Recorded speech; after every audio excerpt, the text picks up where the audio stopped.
بسم الله الرحمن الرحيم. السلام عليكم ورحمة الله وبركاته. اهلا بكم في فيديو جديد سهل وبسيط مع ام بودي. النهارده حبايبي ان شاء الله هنعمل فطائر جميلة جدا، ناشفة ومقرمشة، ولو عايزاها طريقة هقولك تعملي ايه. بسم الله ما شاء الله، شايفين خفيفة و... وفيها مسام كده وجميلة جدا. بسم الله ما شاء الله، والله الطعم كان روعة. اللهم بارك. تنفع بقى مدرسة، تنفع جامعة، تنفع اللهم صل وسلم وبارك على سيدنا محمد الشغل، تنفع جوه اخر الليل مع كوبايه الشاي، مع كوبايه الشاي بلبن. يلا بينا نسمي الله كده ونصلي على رسول الله، نشوف المقادير. انا بشاور على كوبايه السمنه دي. انا بقول لكم انا معايا 6 كوبايات دقيق من الكوبايه اللي فيها السمنه دي، ومعايا معلقه ونص بيكنج باودر صغيره. المعلقه اللي بنحط فيها بنعمل بيها الشاي دي معلقه ونص بيكنج باودر. ومعايا معلقه ملح صغيره برضو. ومعايا معلقه كبيره او معلقتين او ممكن تستغني عنها لبن بودره. اللهم صل وسلم وبارك على سيدنا محمد. دي كانت معايا حوالي معلقه لبن بودر. ما فيش بس اللبن البودر بيدي تست وطعم حلو للمعجنات، وان شاء الله هتبقى حلوه برضو من غيره ان شاء الله. وحطيت معلقه سكر زي ما انتم شايفينها كده، معلقه ممسوحه. ومعايا كوبايه ونص، يعني كوبايه ونص ومعلقتين سمنه، يعني كوبايتين الا ربع سمنه، يعني 400 جرام سمنه. وال6 كوبايات دقيق دولك، اللهم صل وسلم وبارك على سيدنا محمد. كيلو دقيق كان ناقص 100 جرام، كيلو دقيق ناقص 100 جرام. اللهم بارك. يعني بسم الله ما شاء الله، اللي عايز يعمل بالميزان واللي عايز يعمل بالكوباية. يعني 6 كوبايات دقيق عليهم 400 جرام سمنة، تشيلي منهم معلقة.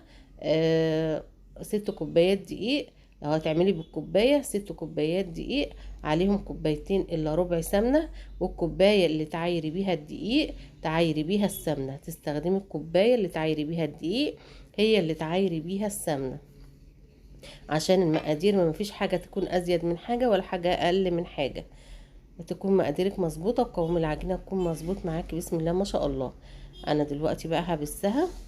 طبعا دي مش هنحط خميرة ولا هنحط حاجة، هي بالبيكنج باودر بس. وكنت شفت العيون والمسام بتاعتها جميلة وكانت خفيفة وطعمها روعة. بسم الله ما شاء الله، عجينة ممتازة ويعني فطائر ممتازة ممتازة. بسم الله ما شاء الله.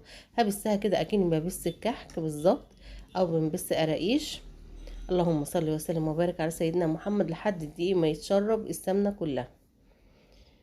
اللهم صل وسلم وبارك على سيدنا محمد. انا كنت حطيت معلقة زعتر، هي مالحة بقى، حطيت معلقة زعتر. هتقولي لي طب هي معلقة الملح الصغيرة ديت هتملح العجينة؟ ما احنا هنحط اضافة تانية ان شاء الله. اللهم صل وسلم وبارك على سيدنا محمد. ورجاء لو وصلت لحد هنا متنسوش اللايك والشير والاشتراك في القناة اذا سمحتم، فضلا وليس امرا. ابسها كويس كده باي طريقه بقى. أنا اهم حاجه ان السمنه تتشرب الدقيق كله، وبعد السمنه تشرب الدقيق كله يعني احاول برضو ابس فيها ايه حوالي دقيقه كده كمان.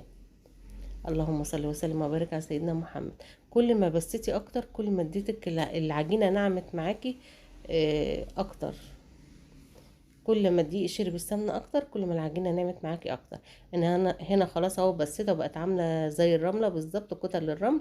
انا معايا نص كيلو جبنه قريش، نص كيلو جبنة قريش. دي اوفر، مش هقول اوفر، دي اقل سعرا في الجبن. دي اقل سعرا في الجبن الجبنة القريش، وبصراحة افيد واصح جبن.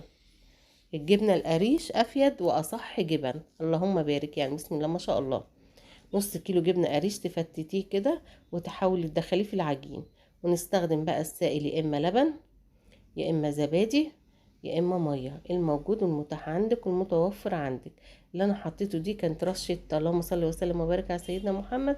بقول لكم ممكن تتعمل بالجبنه الرومي او الجبنه التركي زي ما بتسموها. انا هنا معايا فنجان لبن اهوت، ما يجيش ربع كيلو خالص ولا 8 كيلو يعني، تقريبا هو 8 كيلو.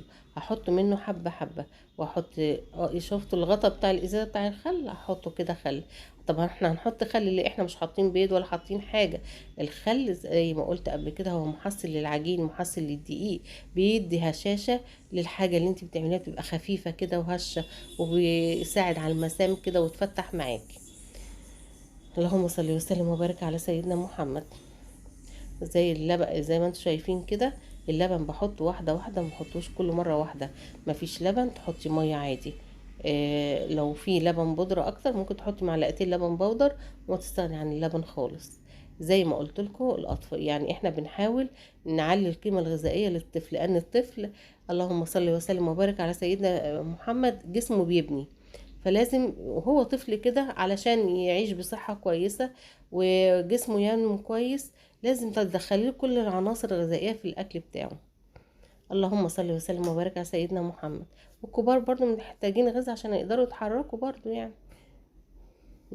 يعني محدش يقول دي حاجة مكلفة، كل حاجة بقت مكلفة، بس الصحة أغلى وأهم طبعا. إن شاء الله ربنا يديكم ويدينا الصحة جميعا يا رب. أنا هنا الفنجال بتاع اللبن خلص، فكملت مية، ما يعني جبت نص الفنجال مية، هاخد ربع بس، أخدت ربع بس. وما بعجنش كده وبلت ولا حاجة، لا بفتح زي ما انتم شايفين، بشرب العجينة السائل بتاعها. اللهم صل وسلم وبارك على سيدنا محمد، لحد كده ما نعرف العجينه تبقى تتشكل معانا سهله، تبقى عجينه ناعمه وحلوه بسم الله ما شاء الله. لو هتبص لها وتمسكيها في ايدك هتلاقي ملمسها زي ملمس الكحك بالظبط، وهي نفس طريقه الكحك بس تختلف المقادير وتختلف الحاجات اللي هنحطها. يبقى احنا حطينا دقيق وبيكنج باودر وجبنه قريش وسكر وملح. هغطيها بقى تستريح شويه عبال ما اشيل الحاجات اللي معايا دي. واقول لكم هنا اخدت ربع الفنجال بس مع فنجال اللبن.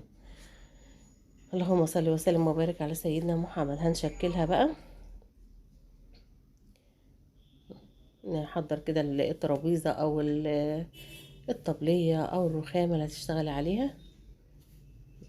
طبعا اي عجين بتسيبيه يستريح شويه عشان ما يبقاش جامد معاكي في الفرد. هنا بقى معاكي نشابه زي دي او زي دي، اللي معاكي وبتعرفي تستخدميها وبتريحك استخدميها. انا اللي بتريحني اللي هي الصغيره دي بصراحه، بحس بيها كده بسمك العجين. واللهم صل وسلم وبارك على سيدنا محمد. وسهله، بس كل واحد في ناس تانية بتبقى النشابه الطويله دي اسهل بالنسبه لهم. كل واحد حاجه على حسب ما تريحك. هفردها كده بسم الله ما شاء الله، وتبقى رفيعة، تبقى عجينة رفيعة، يعني لا رفيعة قوي ولا تخينة قوي.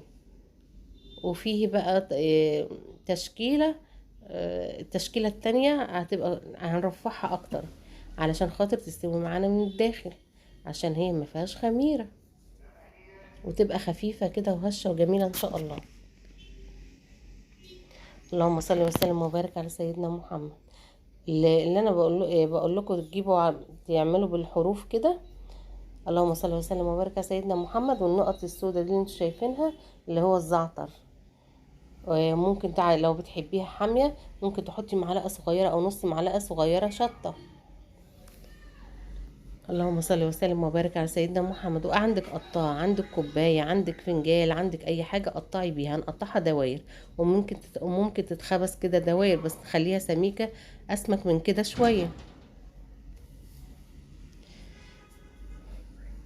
هنقطعوها بالقطاعة كده دواير، وممكن تعمليها هلالات. يعني ممكن تشكلي لو عندك اطفال متعبين شوية في الاكل، ممكن تشكلي شكل اللهم صل وسلم وبارك على سيدنا محمد، اشكال في العجين يفرحوا بشكلها وتشجعهم على الاكل ان شاء الله. انا هنا اهوت خلاص. طبعا بقى واحنا بنقطع بالكوباية كده فالعجينة بتتلم زي ما احنا شايفين كده. بحاول افرد العجينة تاني عشان واحنا بنقطع فبتتلم كده، واحنا بنتك على الكوباية او القطاعة او الفنجان، فبنحاول نفردها تاني شوية وبضغط عليها بقى. يعني ده التشكيل. بقفلها كده، ما بضغطش عليها، حاجة بسيطة جدا بس من على الحروف، اكني بطبطب عليها حاجة بسيطة خالص، ما بلزقهمش ببعض ولا حاجة. هي ما بتفتحش العجينة دي ولا حاجة خالص. ممكن بقى حابة تحشيها، اللهم صل وسلم وبارك على سيدنا محمد، تحشيها جبنة بيضة، برضو تحشيها جبنة تركي. ممكن ما تحطيش الجبنة القريش دي، ما بتحبهاش ومش عايزة تحطيها، ممكن ما تحطهاش وتعملي العجينة دي وتحشيها بقى اي حاجة انت عايزاها. ممكن تحشيها عجوة، ممكن تحشيها مكسرات، ممكن تحشيها مربى، ممكن تحشيها عصاج، ممكن تحشيها بسطرمة. فنيني ممكن تحشيها. كنا عملنا عجينة قبل كده، فطائر قبل كده بالبطاطس المهروسة والفلفل الاخضر، كانت حشوة جميلة. هسيب لكم اللينك بتاعها ان شاء الله. حلوة برضو تنفع للمدارس. تنفع للشغل، تنفع للفطار، تنفع غدا، تنفع عشاء. كل معجناتنا جميلة بسم الله ما شاء الله، ربنا يحسن ما بين ايديكم وايدينا. فانا عملت كام واحدة كده بالجبنة التركي او الجبنة الرومي زي ما بتقولوا عليها. زي ما قلت برضو ممكن نحط الجبنة التركي دي في العجين، بس خلي بالكوا علشان بتبقى حادقة. واذا حطيتي جبنه تركي في العجين، وانتي الملح اللي بنحطه على الدقيق او بنحطه في العجين نقلله شويه، نخليه ربع معلقه او نص معلقه. اذا استبدلت التركي بال اللهم صل على سيدنا محمد، اذا استبدلت الجبنه القريش بالتركي. اللهم صل وسلم وبارك على سيدنا محمد. وزي ما قلت عايزينها صنف حلو، مش هنحط الجبنه، نحط المقادير كلها عادي. ونحشيها حشوات حلوه، مربى، عجوه، بلح. اللهم صل وسلم وبارك على سيدنا محمد. اي حشوات انت تحبيها، مكسرات، شوكولاته، نوتيلا، اي حاجه. جددي كده ونوعي، مرة حادقة ومرة حلوة. ممكن تقسمي العجينة وتحطي تعملي جزء حادق وجزء حلو، اللي يريحكم. انا مرضتش اعمل كده عشان الفيديو ما يطولش عليكم وتسمعوه، وتسمعوا المفيد منه ان شاء الله. بس يا ريت يعني ما تنسوش اللايك اذا سمحتم. اللهم صل وسلم وبارك على سيدنا محمد. ديت بقى انا كنت خلصت الصاج هو قفلته كده هلال. زي ما قلت ممكن تخنوا العجينة شوية وتعملوها قرص، هتبقى قرص مالحة برضو. يعني عجينة بتشكل لكذا شكل وكذا صنف، وكل شكل على فكرة بيبقى له طعم. كل تشكيلة سبحانك يا رب بيبقى ليها طعم. احنا هنعملها شكل الكرواسون دلوقتي. يعني سبحان الله، شكل يعني هي عجينة واحدة بمقادير واحدة، بس التشكيلة بتاعتها بتديكي طعم تاني. كل تشكيلة ليها طعم سبحانك يا ربي. اللهم صل وسلم وبارك على سيدنا محمد. انا هنا كنت بكمل الصاج تقريبا. وترفعي العجينة كده، ما تخليهاش تخينة قوي علشان تنشف معاكي. لو سبتي فيها نسبة طراوة وباتت معاكي العجينة هتنشف، بس هيبقى فيها تعظيمة. فحلاوة العجينة دي ان هي تبقى مقرمشة زي القراقيش كده. ممكن يبقى فيها نسبة طراوة بس من جوه حتة قطعة جت معاكي تخينة شوية ولا حاجة، بس هتبقى حلوة برضو ان شاء الله. اللهم صل وسلم وبارك على سيدنا محمد. انا كده كنت خلصت الصاج دوت اهو. اللهم صل وسلم وبارك على سيدنا محمد. العجينة التانية بقى هي بسم الله ما شاء الله هنعملها شكل تاني. هنعملها شكل تاني، هنقطعها دوائر برضو، بس ايه، هنلفها زي الكرواسون كده. اللهم صل وسلم وبارك على سيدنا محمد. بس هنخليها رفيعة شوية عشان هتتلف، فسمك العجين هيكون اكتر. وممكن ترشي عليها كده وانتي بتخبزيها جبنة مبشورة، جبنة تركي مبشورة، وتلفيها كده هتعمل لك طبقات من جوه بسم الله ما شاء الله. انا دي تقريبا كنت رشيت عليها حبة جبنة تركي مبشورين. لا اله الا الله ولا حول ولا قوة الا بالله. فاحنا نرفعها شوية كده.